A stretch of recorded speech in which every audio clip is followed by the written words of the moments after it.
Good afternoon. Thank you for choosing Concepts and Conversations with yours truly, Coach Brian Thomas, where we discuss a little bit of life, a little bit of progression, and a little bit of growth. One day, one moment at a time. So I have a phenomenal gentleman. I did not know that he existed until maybe about 24 hours ago. And we're connecting for the very first time on a Concepts and Conversations podcast. I had a chance to check out his Instagram, and let me tell you, what he's doing is absolutely revolutionary. And I get a front row seat at what it is that he does that has an impact in the world. So ladies and gentlemen, I want to introduce to the Concepts and Conversations podcast stage, Mr. Deron Singh. Mr. Deron, how are you? How's everything going? How's your Friday going? Hopefully, your day is coming to an end because, I'm off today, so I can do what I want to. But how's your day going so far? It's great. I got a lot more podcasts going on today. So this is, I guess we call this podcast day. Someone asked me a long time ago, or actually not long ago, if I like doing podcasts. I told them I love it. And I said, I love to talk. So, and I especially love to talk about stuff that I know can help people. And I like to just direct people in the right direction of what actually works versus what they think is working, which is not working. Perfect. Now, let's dive into what exactly it is that you do. We had a brief conversation about many of the things that you implement in people's lives, but I want to dive a little bit deeper into exactly how you have been impactful, because you were telling me about how a lot of times when people are approaching change, they have a tendency to have a thought process of going back in the past and settling the past. But what you do is that you start preparing people for a future that they have already established that they want to go to. So dive into that a little bit more. I'm very curious to see how you impact those people in the way that you do. Yeah. So I'm a conversational hypnotist. And what Coach Brian was mentioning, in regards to what I do is really get people to focus on their future. Because if you really think about it, a lot of people, when they're going to seek therapy, they're going because something in their past they don't like. But what happens is they start talking about the past. But when you really think about it, if you don't like something in your past, then why are you talking about it? What are you trying to hash out? So ultimately what I've noticed is people like to believe they have to go into the past to resolve something. And that's not true. And the reason why I say that is because you have so many people that have been in therapy for years. I know people have been in therapy for 20 plus years, and they're still going over the same thing over and over and over again, thinking that they have to resolve something. Where instead of you focusing on the past, why not focus on a different future outcome that you never thought of? So why not put your emphasis on that? So if you understand frequency and energy, where attention goes, energy goes. If you put your attention on the past, you're going to get more of the past. However, if you put your attention on the future, just think about what you can get. And it's really phenomenal because if you really were to just visualize whatever type of future that you want, you're putting your emphasis on it. You're attracting that energy into your life. Now, some people will say, oh, I've done that before. It hasn't worked. Well, that's where there could be some resistance taking place in your mind, where that analytical part of your mind could be like, okay, well, hey, Deron, yeah, I want to become a millionaire, but all I'm thinking about is how I've dealt with all this stuff in the past. Well, their mind's still resistant to change. And that turns into, okay, there's that resistance that we have to overcome. So with conversational hypnosis, what I do is I help that individual bypass that resistance to where they can be impressed on their mind of, hey, you can be a millionaire.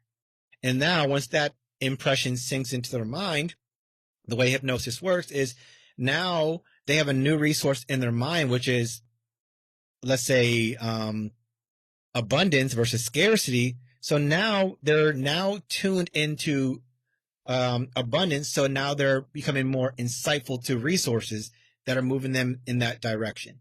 And what's great about it is when it happens, it's their new identity. So it's not forceful. It's not them having to sit down, do affirmations all day, visualizing all day. The transformation happened on the identity level.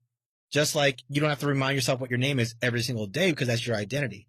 It's the same thing with them if it were to be through finances or something like confidence. Now, essentially, what you are saying in so many words is that you are essentially unlocking a person's ability to be resourceful in the future. Like, okay, and I can understand where you are referring to because, in my own life, I've kind of started looking more towards the future.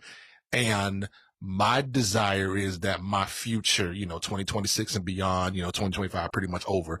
But 2026 and beyond is, productive. And so I've really lately been trying to make sure that I stay as productive as possible. I've probably done more episodes in the last week than I have done pretty much all year because I want to make sure that I'm not living in the past of, okay, I'm going to do this. I'm going to do this. I'm going to do this. No, in the present, you want to do it because in the future, you want to have results. And so essentially what you're saying is that you are helping a person unlock the resources for the future so that they don't have to use the past as a reference to try to inspire them to be something that they can already do by simply just adjusting into the present for the future. Is that what you're basically saying? Yeah, it's like them having the identity of that person they want to be in the future now, because there's no other moment other than now. Mm-hmm. So that's why it's important to, like, if you focus Right. on the future, you're focused on it now, which is mean you're changing your identity now. And it goes the opposite direction. You focus on the past, you're actually just drawing the past into your current moment now, bringing all that emotion and that pain right back into the moment, thinking that that's going to make the change, but it doesn't make the change. And ultimately, if there is resistance, it's because there's someone's body is still holding on to that emotional charge. And once that emotional charge is released, now it's to a point where they start to attract all those resources and insights into their life, which could be, hey, the resources, I'm going to start doing more podcasts. And it could be as something as subtle as that. And next thing you know, they start coming across guests that are dropping all these nuggets and knowledge that's helping them grow their audience. Or it could be something as simple as, hey, I'm going to start working out. Because people think that the aha moments that we need are so esoteric and very grandiose, but to your mind, it's very, very simple and very subtle, to a point where, like, I can't believe I actually never did that before, because our mindset wasn't focused on that. It was focused on probably the past stuff. That is very, very profound. So let me ask you this. Okay. So let's say someone comes in, because simply what I do, outside of just podcasting, I do relationship coaching. And so one of the things that I try to prepare people to do, and I've seen it happen, is I try to prepare people for the institution of marriage. And my way is a lot more unconventional. Like, what I do is the way that I base, even the way that I do my coaching, is I based it on championship caliber thought processes of how teams have won championships in sports. So if you were to sit down and go through one of my sessions, I'm going to reference sports teams and how they came together for the common goal. And so what I essentially end up doing is I put people in position to not necessarily play the role, but to get comfortable in their strength to add to whatever the union that they're trying to build. And so essentially, what I love about what you're doing is that you are separating individuals from the excuse that, well, my past and I came from this here and, this has held me back. You're essentially putting those excuses to the side and you're giving people almost a blank check of a future that they can decide. I have what's called the golden question. It's probably one of the only questions I ask in a session is, what is it that you want? What is the outcome that you want? Once I know that, I know where they want to go. Because I've also noticed that people have been so stuck in their story and the narrative that they have going on in their life that they've never defined what they want instead. And I know from just working with the amount of clients that I've been working with, that it's because that story still serves them. And it serves them in a way where it could actually take away from them actually taking responsibility for their part in whatever took place. And that is one thing where I mention to people like, hey, just be honest with yourself.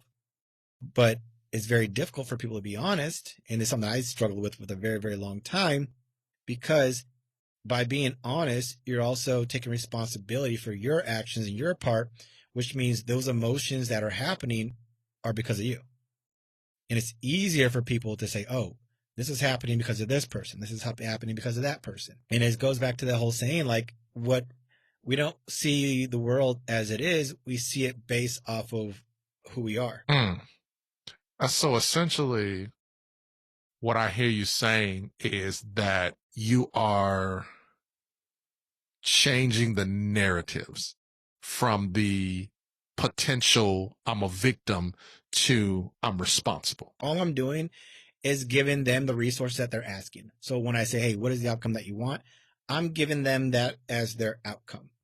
Because and here's the thing, people may hold on to that victim mentality. However, if I were to be like, okay, you want to be confident, but they're like, oh, I'm not confident because of my mom or my dad. Well, if I were to reprogram their mind in that way, their mind's going to automatically reject that narrative on its own, because it's conflicting. Okay, this person can't be confident because they're saying this is reason they can't be, so it's going to reject it. And I used to not use the word reprogram, because for people it was like it sounded weird to them based off the misinformation that people have about hypnotherapy and hypnosis. But I just say, but that's really what it is. It's just looking at it as a computer. It's reprogramming the mind as though you're reprogramming your computer. You want your computer to run better? Okay, change the program. And if you change the program and the other older programs are outdated, they're going to, like, it's like a computer. It's going to uninstall itself. Like on my MacBook, if I were to update my operating system, what happens to the other one? It automatically gets removed because it doesn't serve its purpose anymore, because now I have a new program. Now I'm not going into my computer and uninstalling it. The computer is doing it automatically for me. And your mind's the same way. If you have a belief of doubt and now you program your mind for confidence, you can't have doubt and confidence. So if you install this new program, the other one's just going to almost like uninstall itself.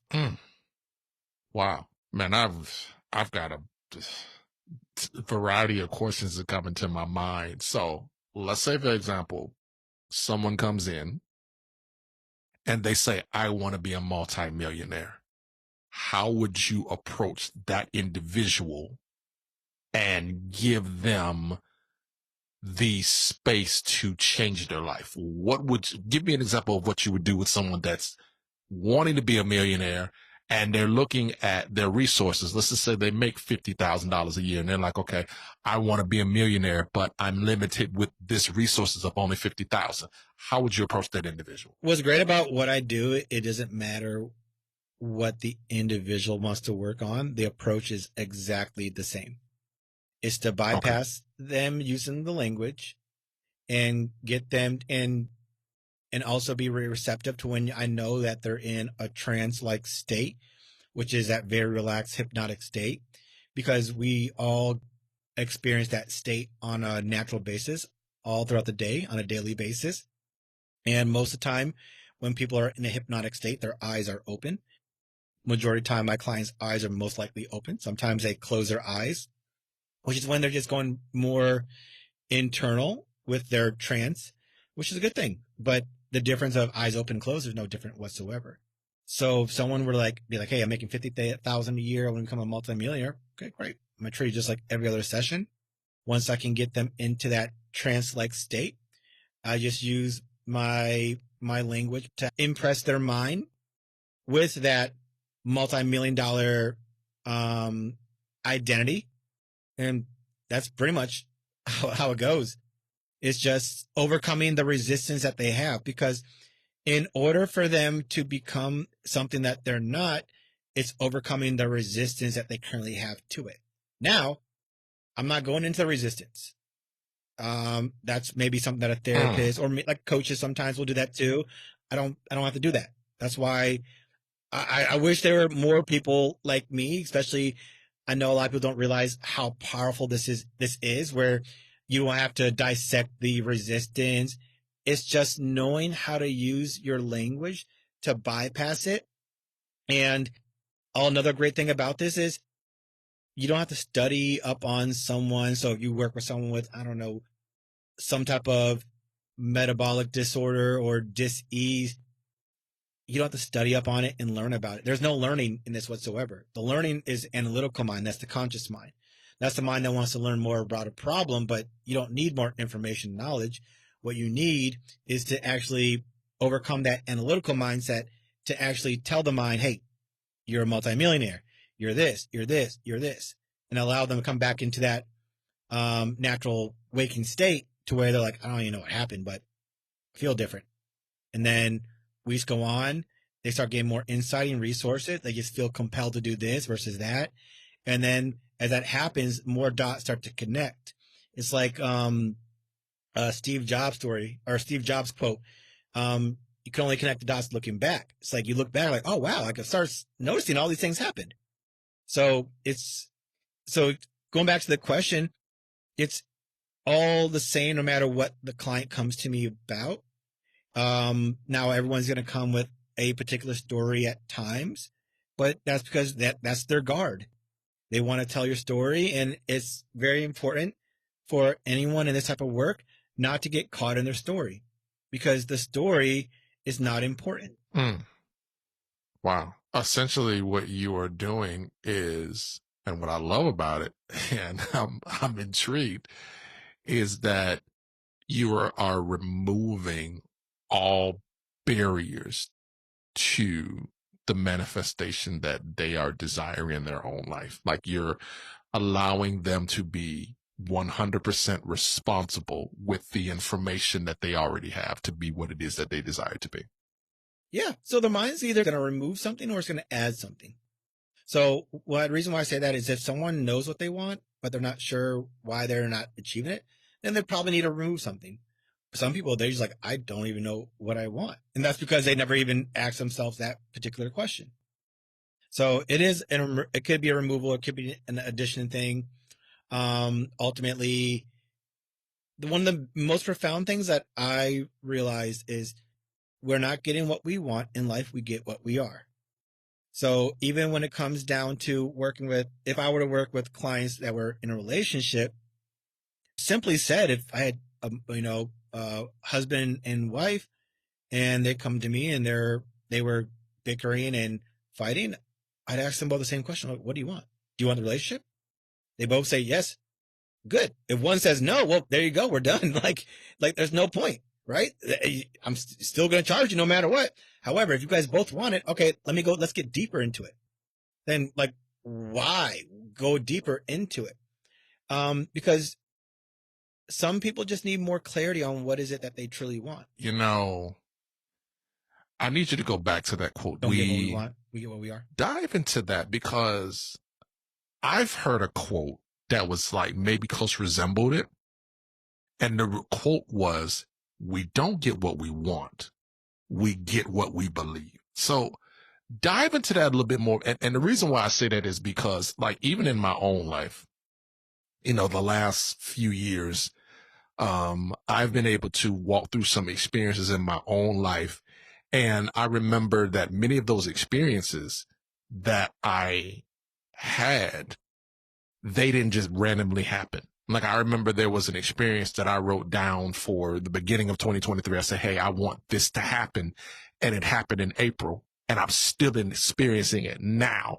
So dive into that aspect a little bit more because I'm very, very intrigued about it because a lot of people are getting in life what they are seeing other people get, but they never really explore what it is that they desire. And then they're frustrated because they're like, I'm getting these results, but then nobody has really asked them, is what you're asking for the thing that you wanted, or was it something that someone else experienced and you were intrigued by?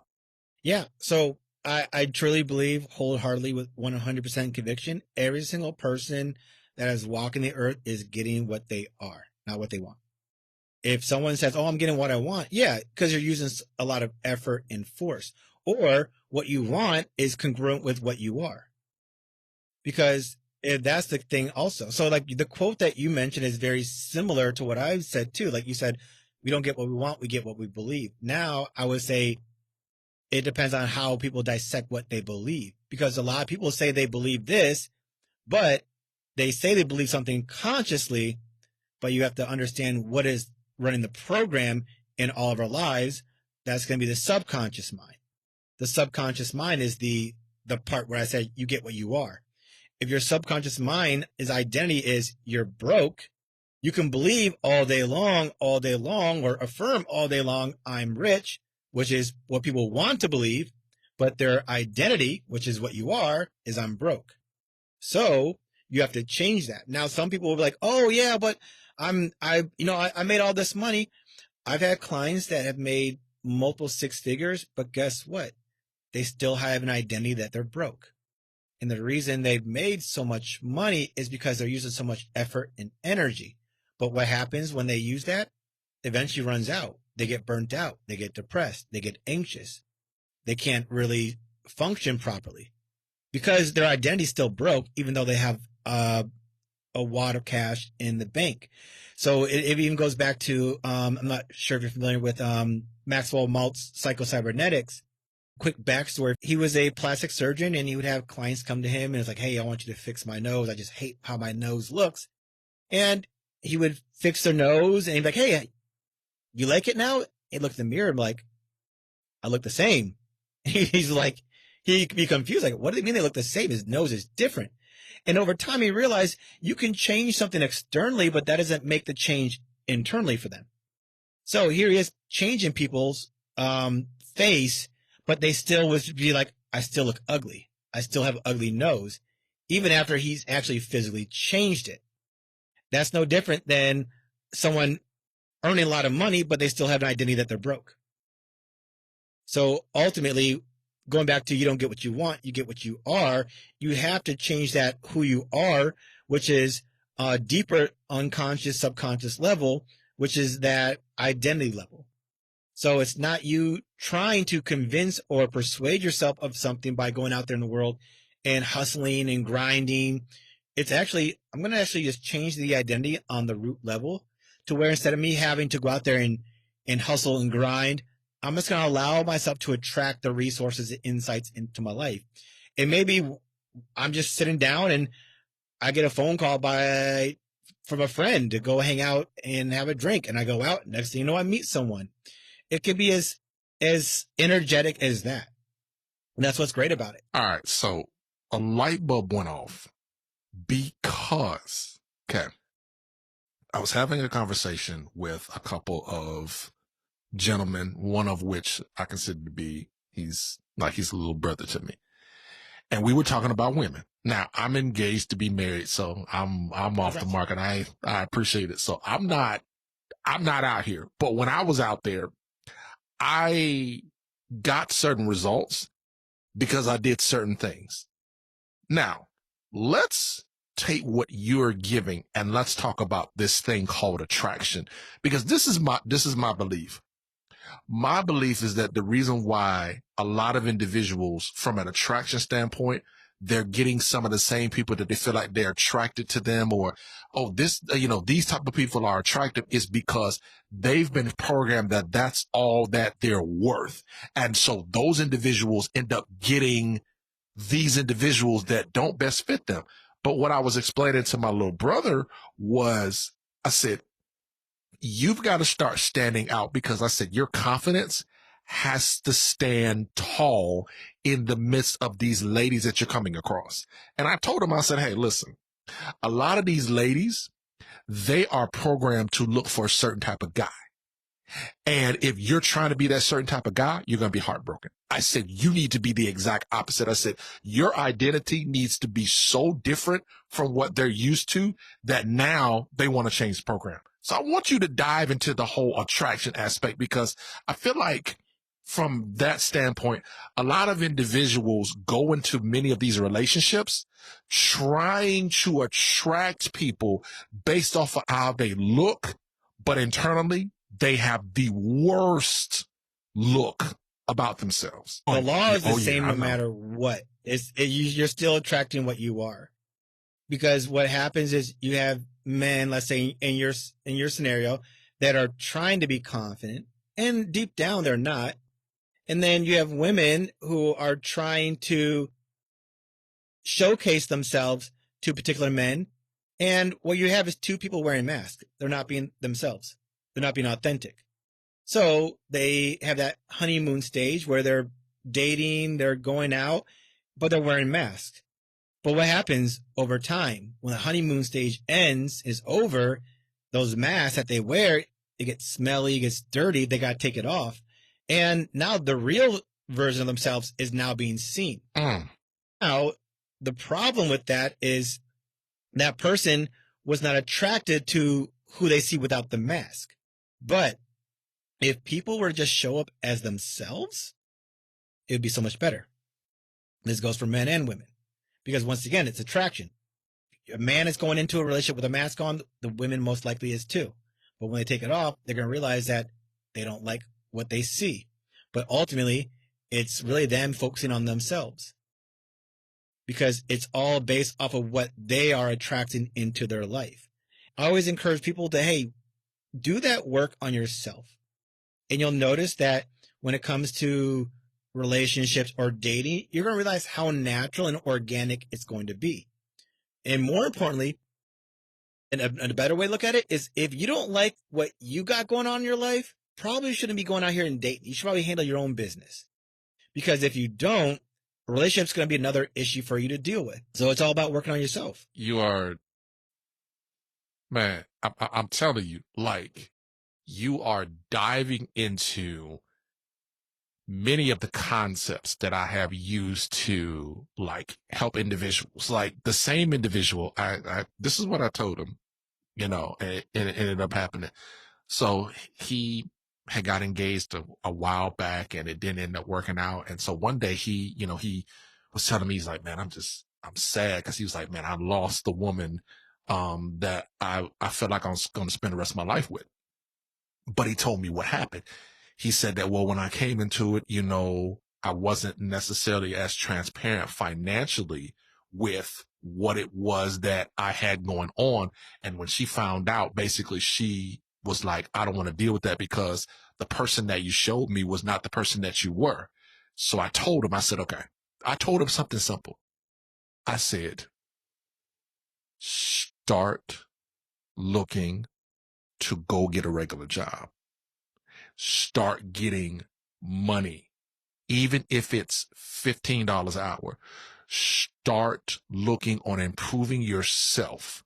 I said with her, it wasn't about the money. It was about the presentation of who you were presenting that gave her an idea that you were something that you weren't. And so when you came into the relationship, you presented something to her that she thought she could look forward to. But when life showed who you really were, you didn't show up as who you were supposed to be. And so now she's upset.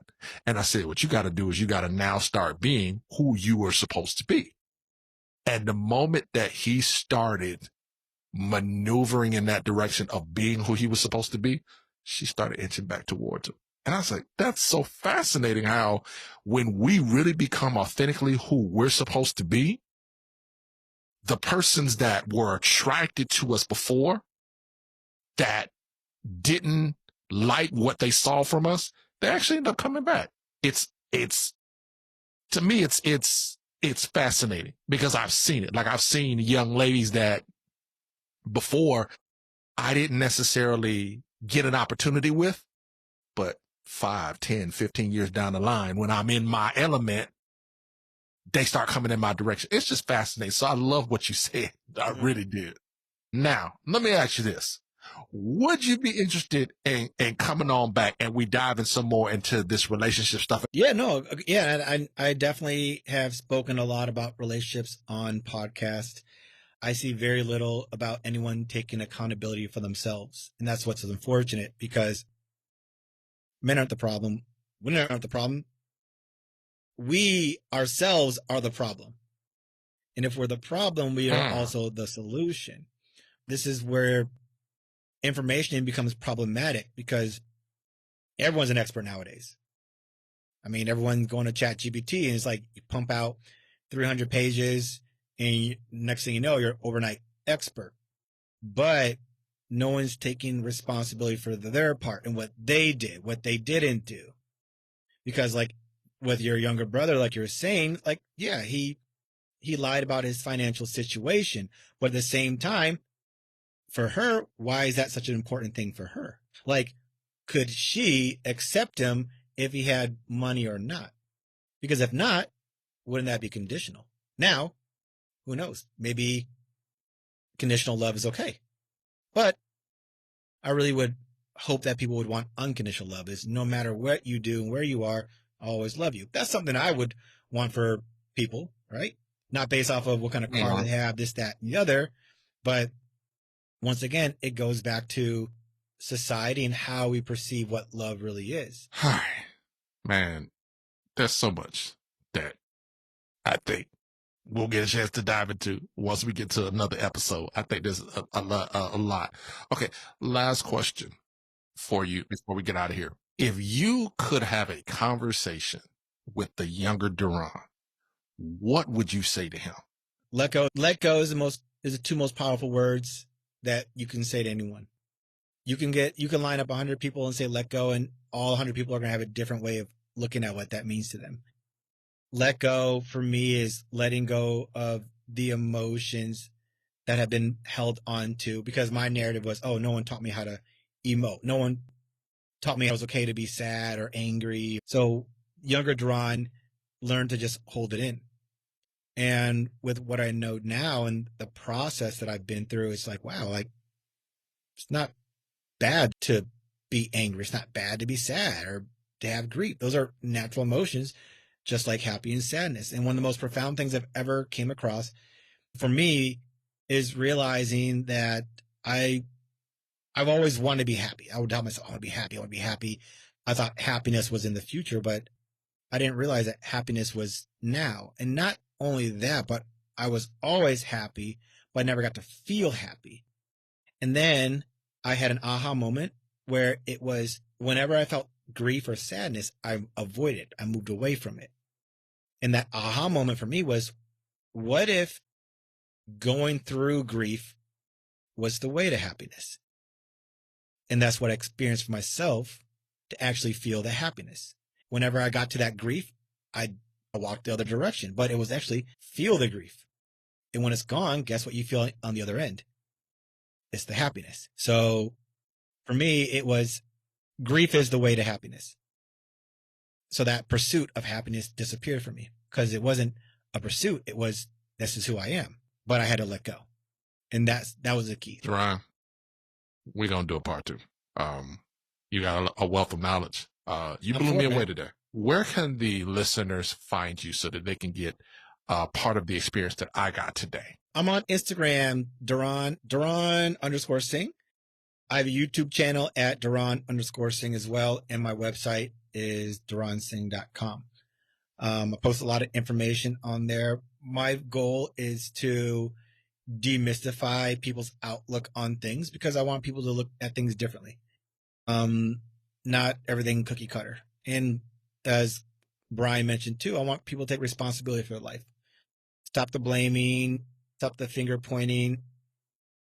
I get it. I know I did that for 20 plus years, but it doesn't lead you anywhere.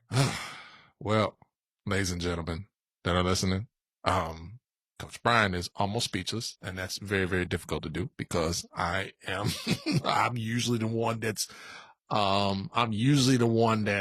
like dropping information, especially relationally, but you've definitely given me a perspective to look at and have actually given me some things to think about relationally about what it is, my approach. So, Mr. Deron, thank you for your time. You guys had an opportunity to listen to a phenomenal young man who is doing great things in the world. You heard the information, reach out to him, and he'll be back on Concepts and Conversations very, very soon. Again, thank you guys for tuning in, and we will talk to you guys later. Peace.